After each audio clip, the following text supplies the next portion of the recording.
Do you have wealth or depth? Now, this is an interesting question that a lot of people have never thought about, but it makes a lot of sense to speak about this, especially in the modern world. Because in the modern world, a lot of people are choosing wealth over depth. Sometimes unknowingly, but they are doing it nevertheless.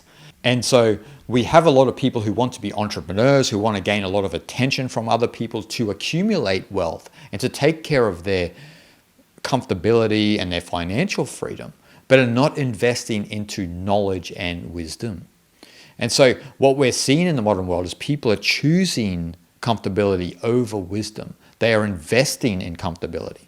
And that means they are investing in wealth to gain that comfortability, which is very new because in the ancient times, those who were truly rich were the ones with knowledge and wisdom. That's why we speak about the sages. That's why we speak about Gautama the Buddha or Lao Tzu or Shankara, because they were truly wealthy.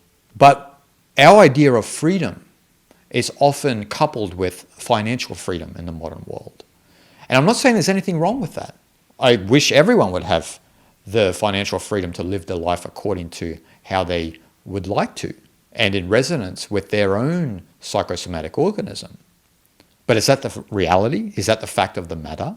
No, it's not. Not for all of us anyway. Not for most of us.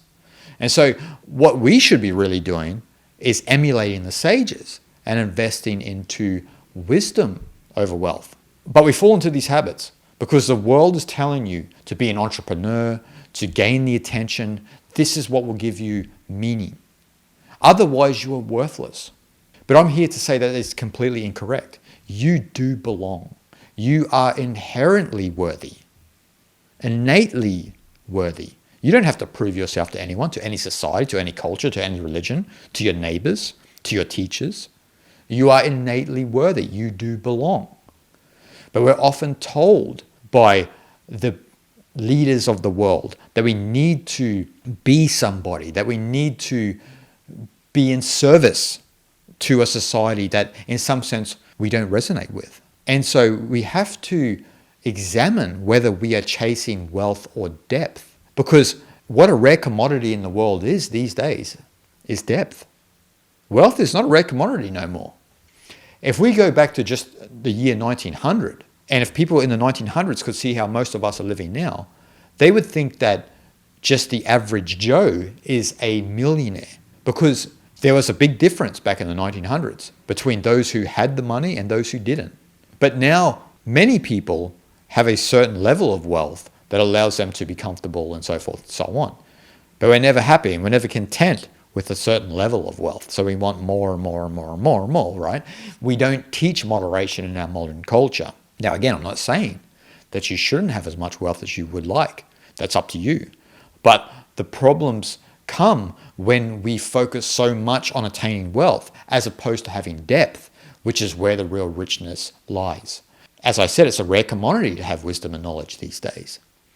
And maybe in the future, that will be where people will turn to, because this whole game of chasing your own tail will finally be understood as a process of suffering.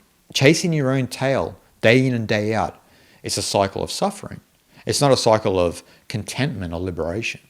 But if you invest in wisdom and knowledge, then that can lead you to liberation and contentment. But you have to really analyze whether what you want in life is depth or wealth. A lot of people will choose wealth, but then their mind is so shallow. Their understanding of life is so shallow. It's not deep. Those who choose depth, they are the ones who live in a deeper reality. They don't swim in the shallows with the average Joe and Jane. They swim with the sharks, with the sages, with the dolphins. And that's what's important for us as a human being, to choose depth over wealth fundamentally, because that's what matters. What's the point of living your life if your life is just about acquiring a certain standard of wealth and possessions that makes you feel safe and secure and certain?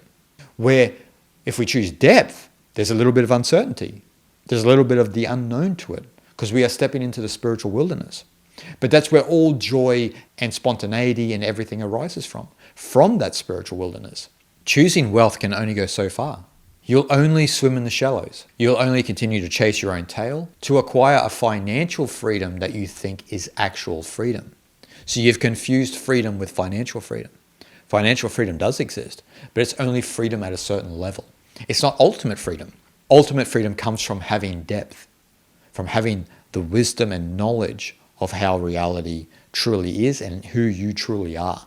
And so what I would like to say to especially everyone in the modern world is that instead of chasing your own tail and trying to accumulate this social standard of financial freedom, why not choose to invest in depth? Invest in the nature of who you truly are, which then ironically may allow you to live then a better life, no matter what wealth or what certain living standard you have. There are often stories in the East of very poor individuals who are far more liberated than the kings and queens. So you need to ask yourself, do you want to be a king or queen and rule it over the masses, but have no depth, have no wisdom or knowledge? Or would you prefer to be the common person, the ordinary person, the one who doesn't need to accumulate wealth or attention because you have swam into the depths of the ocean of Brahman and Tao and realize that you do belong, and no money or possessions or social standard could verify your inherent worthiness. That is the ultimate richness that we gain from choosing depth over wealth. Shanti, shanti, shanti.